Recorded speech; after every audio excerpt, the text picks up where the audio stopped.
एक बुद्धिमान बहू की 5 बातें।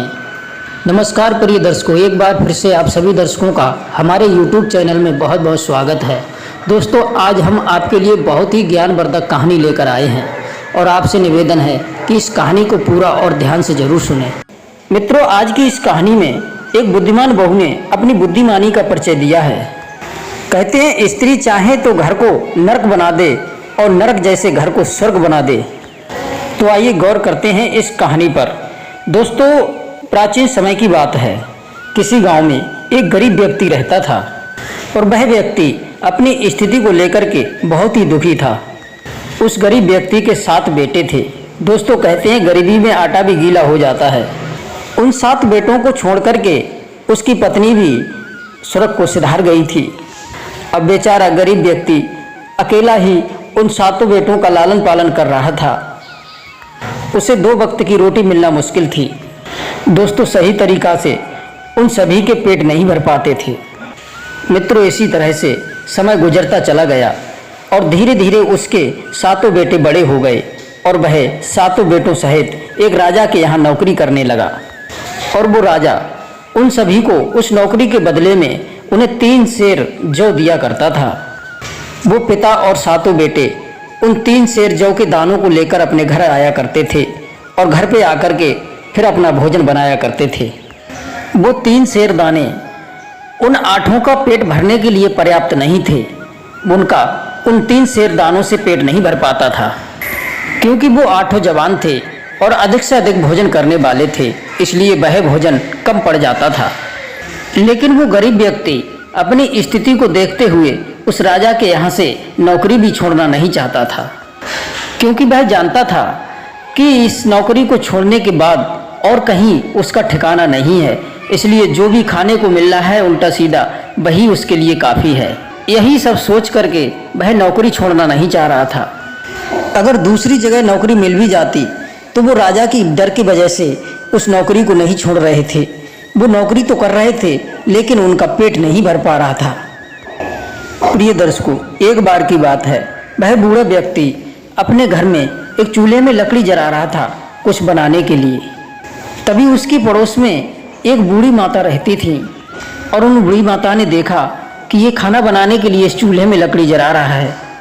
वो बूढ़ी माता कहने लगी उस गरीब व्यक्ति से कि तुम राजा के यहाँ काम करते हो, राजा के यहाँ दिन भर काम करने के बाद शाम को आकर के खाना बनाते हो, तब कहीं तुम अपना पेट भरते हो। तुम एक काम क्यों नहीं कर लेते हो? तुम अपने इन 7 बेटों में से एक बेटे का विवाह क्यों नहीं कर लेते? तुम्हारे घर में जो बहू आएगी, तुम राजा के यहाँ काम करके आना और बहू तुम्हारे लिए खाना बनाया करेगी। तब वह गरीब व्यक्ति कहने लगा कि हे बूढ़ी माँ, तुम्हें नहीं पता है, मेरे बड़े बेटे का विवाह हो चुका है। तो बूढ़ी माँ कहने लगी, क्या तुम्हारे बड़े बेटे का विवाह हो चुका है? तो फिर तुमने अपनी बहू के लिए भोजन बनाने के लिए क्यों नहीं बुलाया? उस गरीब व्यक्ति ने जवाब दिया, हे बूढ़ी माँ, आप तो सब कुछ देख ही रही हैं, हमारी क्या स्थिति है। हमारे घर में इतना भी नहीं है कि एक चारपाई साबित हो जो अपनी बहू को बुला करके उस चारपाई पे उसे बिठा सकें, और खाने के लिए भी हमारे घर में कुछ नहीं है। हम 8 का ही पेट नहीं भर पाता है तो भला हम अपनी बहू को कहाँ से खिलाएंगे? और हमारे घर में ओढ़ने बिछाने के लिए भी कपड़े नहीं हैं। और रही बात ससुराल जाने की, तो हमारे बेटे पर ससुराल जाने लायक कपड़े नहीं हैं जिन्हें पहन करके वो अपनी ससुराल जाकर अपनी बहू को बुला कर ले आए। तब वह बूढ़ी माता कहने लगी, अगर ऐसी बात है तो आप चिंता मत करो, आप मेरे साथ चलिए, मैं आपके लड़के को पहनने के लिए कपड़े दूंगी और अपने बेटे को ससुराल भेज करके अपनी बहू को बुलवा लीजिए। उस बूढ़ी माँ ने अपने घर से लाकर के वस्त्र दिए और उससे कहा कि ये वस्त्र अपने बेटे को पहनाकर और उसकी ससुराल भेज दो। दोस्तों, उस गरीब व्यक्ति ने अपने बेटे के लिए कपड़े दिए और कहा, तुम इन कपड़ों को पहनकर अपनी ससुराल चले जाओ और अपनी पत्नी को बुला करके ले आओ। दोस्तों, उन कपड़ों को लेकर के वह गरीब का बड़ा बेटा उन कपड़ों को पहन करके अपनी ससुराल के लिए गया। जब अपनी ससुराल में पहुंचा तो ससुराल वालों ने देखा तो ससुराल वालों ने उसकी बड़ी ही खातिर खुशामद की और अगले दिन वह अपनी पत्नी को बुला करके अपने घर की तरफ चल देता है। जब वह अपनी पत्नी को बुला करके अपने गांव के नज़दीक पहुंचा तो उसके मन में एक विचार आया। वह सोचने लगा कि हमारे घर में बैठने के लिए चारपाई भी नहीं है, खाने के लिए अनाज नहीं है, और ये ऐसी स्थिति में हम अपनी पत्नी को घर में ले जाएंगे तो हमें शर्म से अपना सर झुकाना पड़ेगा। इसलिए एक काम करते हैं, अपनी पत्नी को कुछ दिनों के लिए उस बूढ़ी माता के घर पर छोड़ देते हैं। यही सब बातें विचार करके वह अपनी पत्नी को लेकर उस बुढ़िया के मकान पर पहुंच गया और अपनी पत्नी को उस बूढ़ी माँ के मकान पर ठहरा दिया और अपनी पत्नी को छोड़ करके और अपने घर चला आया। दोस्तों, अगले दिन सवेरा हुआ और वह गरीब व्यक्ति अपने 7 बेटों को लेकर राजा के यहाँ नौकरी करने के लिए चला जाता है। बंधुओं, उधर उस बूढ़ी माँ ने सोचा कि उस गरीब के 7 बेटों में से कोई भी बेटा इस बहू को बुलाने के लिए नहीं आया, आखिर बात क्या है।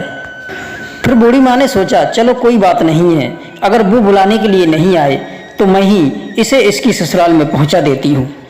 तो बूढ़ी माता ने उस बहू से कहा कि हे बेटा, चलो हम तुम्हारे घर पर छोड़ देते हैं, तुम्हारे पति को न जाने कोई काम लग गया होगा, इस वजह से वो तुम्हें बुलाने के लिए नहीं आए, चलो मैं तुम्हारे घर तक तुम्हें छोड़ देती हूँ।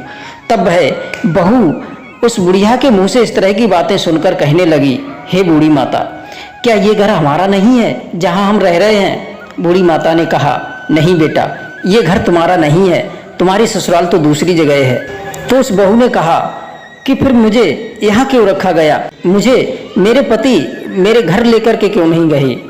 तब उस बूढ़ी माँ ने उनकी सारी स्थिति उस बहू को सुना दी।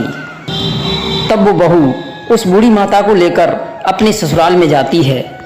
जब वह अपने घर पहुंची तो उसने देखा कि 7 चूल्हे अलग अलग पड़े हैं और उन चूल्हों में कहीं कहीं तो राख भरी पड़ी है, कहीं राख का ढेर लगा हुआ है। जब उसने अपने घर का नज़ारा देखा, कहीं तो चारपाई टूटी पड़ी है, कहीं फटे पुराने वस्त्र पड़े हैं, उन पर काफ़ी धूल जमी हुई है।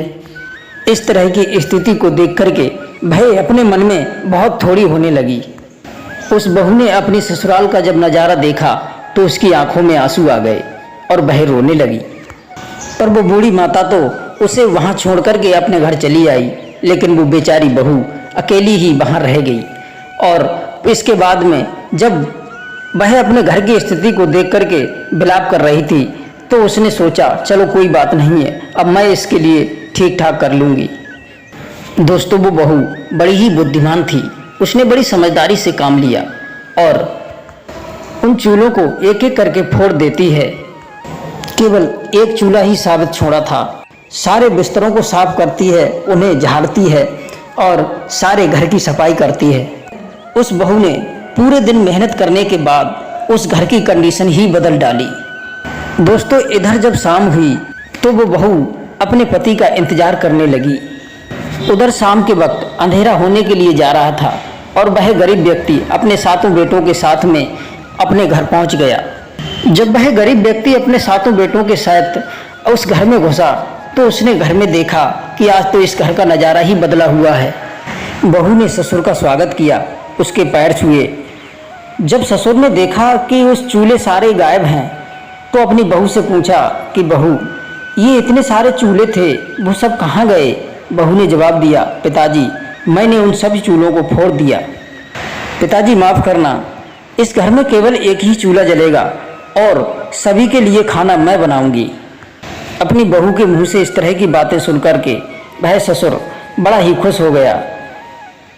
और उधर जब वे सभी मिलकर के 3 सेर दाने यानी जौ के 3 सेर दाने लेकर के आए थे, उन 3 सेर जौ के दानों से उसने भोजन तैयार किया।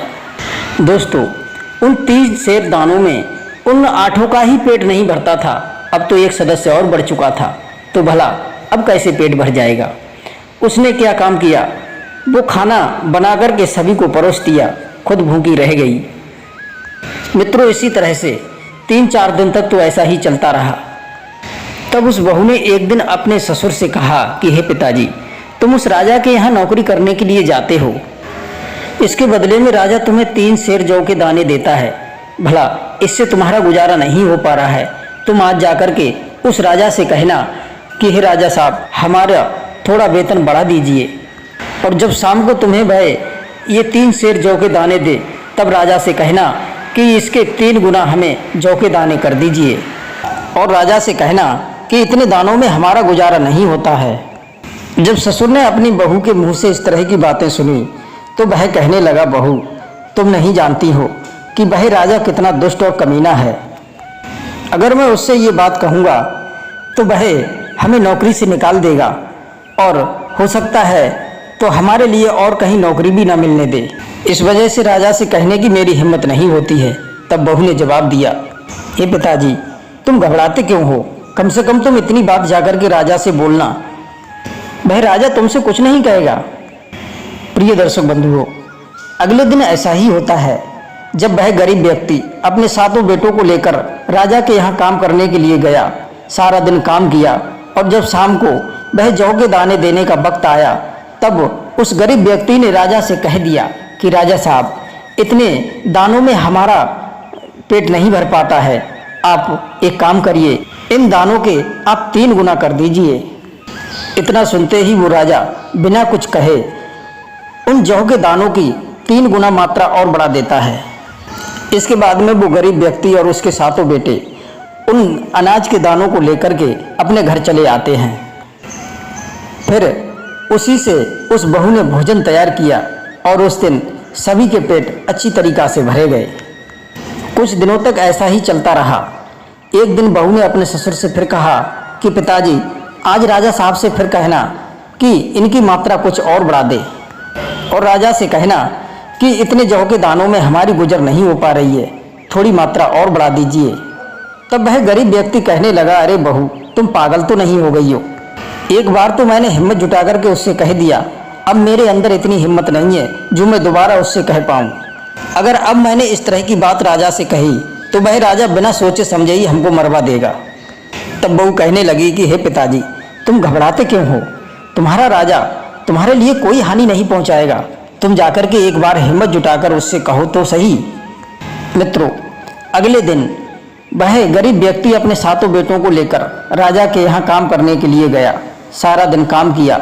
शाम को जब वह राजा उन जौ के दाने लेकर के उसे देने के लिए आया तो वह बूढ़ा व्यक्ति कहने लगा कि हे राजा साहब, इन जौ के दानों की मात्रा थोड़ी और बढ़ा दीजिए। इस तरह से राजा साहब ने बिना कुछ कहे उन जौ के दानों की 3 गुना मात्रा और बढ़ा दी, और वो जौ सभी लेकर के 7 बेटे और वह गरीब व्यक्ति अपने घर आ जाते हैं, और वो जौ के दाने अपनी बहू को ला करके दिए। बड़ा खुश थे सभी। बहू क्या काम करती थी, 3 सेर जौ के दाने बचाकर रख देती थी, बाकी का सबका भोजन बना लेती थी। ऐसा ही काफ़ी दिनों तक चलता रहा। वो 3 सेर दाने रोज बचा कर के जो बहू रखती थी, इस तरह से उसने काफ़ी अनाज बचा कर के रख लिया था। तो एक दिन वह बहू अपने ससुर से कहने लगी कि पिताजी, अगर आप इस तरह से नौकरी करते रहोगे तो आप अपने जीवन में कभी कुछ नहीं कर पाओगे। इस तरह से दूसरों की गुलामी करने से तुम्हें कुछ हासिल नहीं होगा। इसलिए एक काम करो, तुम अपना कोई खुद का धंधा खोल लो। गरीब व्यक्ति कहने लगा, अरे बहू, मुझे लगता है तुम तो बिल्कुल पागल हो गई हो। अरे धंधा खोलने के लिए कुछ तो पूंजी चाहिए, पैसा टका कुछ भी तो हमारे पास नहीं है, हम किससे इस धंधा खोल सकते हैं। बहू ने कहा, पिताजी आप चिंता मत करो, मैंने जौ के दाने 3 सेर रोज बचाए हैं, और बचा बचा करके मैंने उन्हें बहुत सारे जौ के दाने इकट्ठा कर लिए हैं। बहू ने ससुर को सलाह दी कि आप एक काम करिए, राजा के यहाँ से नौकरी छोड़ करके आप बाजार में कोई काम ढूंढ लीजिए, जो या फिर किसी दुकान का कोई काम कर लीजिए। ससुर कहने लगा, अरे बहू, अगर राजा को इस बारे में पता चल गया तो राजा हमारे लिए मरवा देगा। बहू बोली, है पिताजी फिर वही बात, मैंने कह दिया ना, राजा तुमसे कुछ नहीं कहेगा। मैं आपसे जो कह रही हूँ आप वो करिए, राजा की चिंता क्यों करते हो। दोस्तों, अगले दिन वह गरीब व्यक्ति ऐसा ही करता है। बाजार में गया, दुकान ढूंढी और उसे एक दुकान मिल भी जाती है। अगले दिन वह गरीब व्यक्ति उन जौ के दानों को ले जा करके अपना धंधा शुरू करता है। इस तरह से धीरे धीरे उसकी ग्राहकी बढ़ती चली गई और उसे काफ़ी प्रॉफिट होने लगी। वह गरीब व्यक्ति जब अपना धंधा शुरू करने के बाद जब शाम को वह घर पर आता है और आकर के घर पे भोजन करता है तो उसकी बहू उससे कहने लगी कि पिताजी, जब आप शाम को घर पर आया करो तो कुछ ना कुछ अपने साथ में लेकर आया करो। मैं आपसे ये नहीं कह रही हूँ कि आप पैसों से कुछ लेकर के आया करो। आप रास्ते में आया करो तो जो आपको रास्ते में मिल जाया करे उसी को आप ले आया करो, लेकिन घर पर कभी खाली हाथ मत आना। ससुर ने कहा, ठीक है बहू, अब ऐसा ही होगा। अब वह गरीब व्यक्ति अपने सातों बेटों को ले जा कर के अपनी दुकान पर लगा देता था। पूरे दिन कड़ी मेहनत करते थे और उन्हें अच्छा मुनाफा होने लगा। जब शाम को घर वापस आते तो कुछ ना कुछ रास्ते से उठाकर ले आया करते थे। ऐसा ही काफ़ी दिनों तक चलता रहा।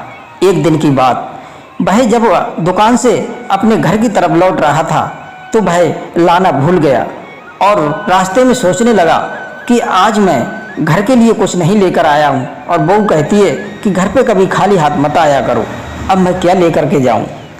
ससुर सोचने लगा, अगर हम घर पर कुछ लेकर नहीं गए तो बहू बड़ी नाराज होगी। फिर उसने देखा कि एक मरा हुआ सर्प पड़ा है और उसने क्या काम किया कि वह मरा हुआ सर्प एक लकड़ी में फंसा करके ले आया। जब उस सर्प को लेकर के वह अपने घर पर पहुंचा तो बहू ने कहा, पिताजी ये क्या लेकर आए हो। पिताजी बोले, बहू तुम्ही ने तो कहा था कि खाली हाथ मत आया करो, जो कुछ रास्ते में मिल जाया करे वह लेकर आया करो। मुझे और तो कुछ मिला नहीं आज, केवल यही मरा हुआ सर्प मिला, सो मैं लेकर के इसे चला आया। बहू ने कहा, चलो ठीक है, कोई बात नहीं है, इसे आप छत के ऊपर फेंक आओ। उस बहू ने वो सांप तो अपनी छत के ऊपर फेंकवा दिया। उधर क्या हुआ, राजा के महल से एक चील रानी का हार, जो मोतियों का हार था, वो लेकर के उड़ गई थी। और वो हार लेकर के जब उस गरीब के मकान के ऊपर से गुजरी तो उसने मरा हुआ सर्प देखा, तो उसने हार तो वहीं छोड़ दिया और उस सर्प को लेकर के वो चील आसमान में उड़ गई। अगले दिन वो बहू अपनी छत पर कपड़े सुखाने के लिए डालने गई थी तो उसने देखा कि सर्प की जगह पर मोतियों का हार पड़ा है और वह उस हार को उठा करके अपने घर ले आई। उधर राजा ने क्या काम किया कि इस बात को पूरे राज्य में खबर करवा दी कि रानी का हार चील लेकर के उड़ गई है। जिस किसी के पास में वो मोतियों का हार हो, जो उसे ला करके देगा उसे बहुत सारा इनाम दिया जाएगा। अब तो पूरे नगर के व्यक्ति उस हार को तलाश करने में जुट गए। इधर बहू ने भी सुना कि जो भी इस हार को ले जा करके देगा उसे मुंह मांगा इनाम राजा देगा। उधर काफ़ी दिनों तक राजा इंतजार करता रहा कि कोई हार की खबर लेकर आए, लेकिन ऐसा नहीं हुआ। कोई भी राजा के पास खबर लेकर के नहीं पहुंचा। अब राजा ने सोचा कि हो सकता है किसी ने हार को जब्त कर दिया है, जो उसे बताना नहीं चाहता है, किसी की नीयत खराब हो गई है। फिर राजा ने अपने मंत्री को आदेश दिया कि मंत्री, पूरे राज्य में खबर फैला दो, अगर वो हार किसी व्यक्ति के पास पकड़ा गया तो उसे इनाम की जगह उसे दंड दिया जाएगा। दोस्तों, ये बात भी बहू को पता चली तो उस बहू ने अपने ससुर से पूछा, पिताजी क्या राजा का वो हार राजा को मिला या नहीं। ससुर ने कहा, नहीं बहू, वो हार राजा को नहीं मिला है, लेकिन पहले तो राजा साहब उस हार के बदले में इनाम देना चाहते थे, लेकिन अब वो अगर किसी पर पकड़ा गया तो उसके बदले में उस व्यक्ति को दंड दिया जाएगा। लेकिन ज्योतिषी लोग कुछ ऐसा बताते हैं कि वो हार किसी की छत पर गिरा है। मित्रों, पर उस बहू ने नहीं बताया कि वो हार मेरे पास है। तब बहू ने अपने ससुर से कहा कि पिताजी, आप झूठ मूठ की पोथी पत्रा लेकर के आप राजा के दरबार में जाइए और कुछ देर उस पोथी पत्रा को पलटने के बाद आप राजा से कहना कि राजा साहब, वो आपका मोतियों का हार किसी की छत के ऊपर नहीं बल्कि तुम्हारे मकान के पीछे एक घास के ढेर पर पड़ा है। बहू की इस तरह की बातें सुनकर के वह गरीब व्यक्ति घबराने लगा और बोला, अरे बहू, क्या तुम पागल तो नहीं हो गई हो, मैं तो इसके बारे में बिल्कुल जानता भी नहीं हूँ, और जरा भी ये बात झूठी निकली तो राजा मेरे लिए जिंदा नहीं छोड़ेगा, मुझे फांसी चढ़वा देगा। बहू ने अपने ससुर को आश्वासन दिया कि आप चिंता मत करो, आप कम से कम जाइए तो सही, मैं जैसा कह रही हूँ आप वैसे ही राजा साहब के पास में जा कर के कहना। दोस्तों, इस तरह से उस गरीब व्यक्ति ने अपनी बहू की बातों पर विश्वास कर लिया और वह झूठ मूठ की पोथी पत्रा लेकर के राजा के महल में पहुंच गया। क्योंकि वह व्यक्ति अपनी बहू की बताए रास्ते पर आज तक चला आ रहा था और उसे हमेशा लाभ ही हुआ है, इसलिए वह ऐसा करने के लिए तैयार हो गया। तब वह गरीब व्यक्ति राजा साहब से कहने लगा, राजा साहब आप क्षमा करें, आपका जो सोने का या वो हीरे मोतियों का जो हार था वो किसी की छत के ऊपर नहीं बल्कि आपके महल के पीछे एक कूड़े के ढेर पर पड़ा है। दोस्तों, उस राजा ने उस गरीब व्यक्ति की बात मान करके और उसकी बात आजमाने के लिए कुछ सिपाहियों को अपने महल के पीछे भेजा, लेकिन उन सिपाहियों के पहुंचने से पहले ही उस गरीब व्यक्ति की बहू उस हार के लिए राजा के महल के पीछे उस कूड़े के ढेर पर फेंक आई थी। और इधर जब वो सिपाही हार ढूंढने के लिए राजा के महल के पीछे पहुंचे तो वो हार उन सिपाहियों को मिल गया और उन सिपाहियों ने वो हार लाकर राजा को सौंप दिया। तब वो राजा उस गरीब व्यक्ति से बड़ा प्रसन्न हुआ और कहने लगा कि आप अपना मुंह मांगे इनाम मांग सकते हो, बताइए आपको क्या चाहिए। तब वह बूढ़ा व्यक्ति कहने लगा, राजा साहब माफ़ करना, मैं अपने बच्चों से सलाह लेने के बाद ही तब मैं आपसे मांगूंगा। तब राजा ने कहा, ठीक है, तुम अपने बहू बच्चों से सलाह लेकर के आओ, उसके बाद में मांग लेना। तब वह गरीब व्यक्ति अपनी बहू के पास में आया और बोला, बहू, राजा ने मुंह मांगे इनाम मांगने के लिए कहा है, बताइए राजा साहब से क्या मांगा जाए। तो बहू उस अपने ससुर को समझाने लगी कि पिताजी, आप पहले राजा से तिरमाचा भरवा लीजिए, जब वह वचन दे दे उसके बाद में मांगना। फिर बूढ़ा व्यक्ति बोला, फिर इसके बाद में क्या मांगा जाए। फिर उस बहू ने अपने ससुर को समझाया कि पिताजी, कुछ दिनों के बाद में दीपावली आने वाली है और राजा साहब से मांगना कि धनतेरस से लेकर दीपावली तक किसी के घर में दीपक नहीं जलना चाहिए, केवल दीपक हमारे ही घर में जलेगा। तब बहू की इस तरह की बातें सुनकर के भाई ससुर फिर घबरा गया और बोला, अरे बहू, ये तुम क्या कह रही हो, अगर राजा ऐसा सुनेगा तो वह हमारे सब घर के लिए फांसी चढ़वा देगा। अरे मांगना है तो कुछ धन दौलत, हीरे मोती जवाहरात मांगिए, भला ये दीपक किसी के घर में ना जलने से हमको क्या लाभ होने वाला है। बहू बोली, पिताजी आप मेरी बात मानिए, तो अब मैं जैसा कह रही हूँ आप वैसा ही करिए। दोस्तों, अपनी बहू की बात मान भी गया और वह ऐसा करने के लिए तैयार हो गया। वह गरीब व्यक्ति राजा साहब के पास पहुँच गया और राजा से कहने लगा कि राजा साहब, आप पहले तिरमाचा भर लीजिए, यदि मैंने मांगा और आपने ना दिया तो राजा साहब कहने लगे कि आप मांगिए तो सही। राजा ने तिरमाचा भी भर लिया। तो उसके बाद में वह गरीब व्यक्ति ने उस राजा से मांगा कि राजा साहब, अब से कुछ दिनों के बाद दीपावली आने वाली है और मैं चाहता हूँ कि धनतेरस से लेकर दीपावली तक किसी के घर में दीपक नहीं जलना चाहिए, केवल दीपक जलेगा तो मेरे घर में जलेगा। राजा ने जब उस बूढ़े व्यक्ति से मुंह से ऐसी बातें सुनी तो उसको बड़ा गुस्सा आया और राजा साहब कहने लगे कि ये तुम क्या मांग रहे हो, अरे मांगो तो कुछ धन दौलत, हीरे जवाहरात, ऐसा कुछ मांगो, भला किसी के घर में अंधेरा करने से तुमको क्या मिलेगा। भाई गरीब व्यक्ति कहने लगा, नहीं राजा साहब, मुझे चाहिए तो यही चाहिए, नहीं तो आप मना कर दीजिए। दोस्तों, अब राजा मना कैसे करे, वो तो वचन में बंध चुका था। तो राजा मजबूर होकर के कहने लगा, कोई बात नहीं है, चलो तुम्हें जो चाहिए ऐसा ही होगा। दोस्तों, ऐसा ही हुआ। राजा ने पूरे नगर में ये बात फैलवा दी दीपावली आने से पहले ही कि किसी के घर में दीपक नहीं जलेगा, किसी के घर में प्रकाश नहीं होगा, प्रकाश होगा तो केवल इस गरीब व्यक्ति के घर में। दोस्तों, जब धनतेरस का समय आया तो ऐसा ही हुआ, किसी के घर में दीपक नहीं जला। उस गरीब व्यक्ति की पुतबहू ने ही केवल दीपक जलाया था।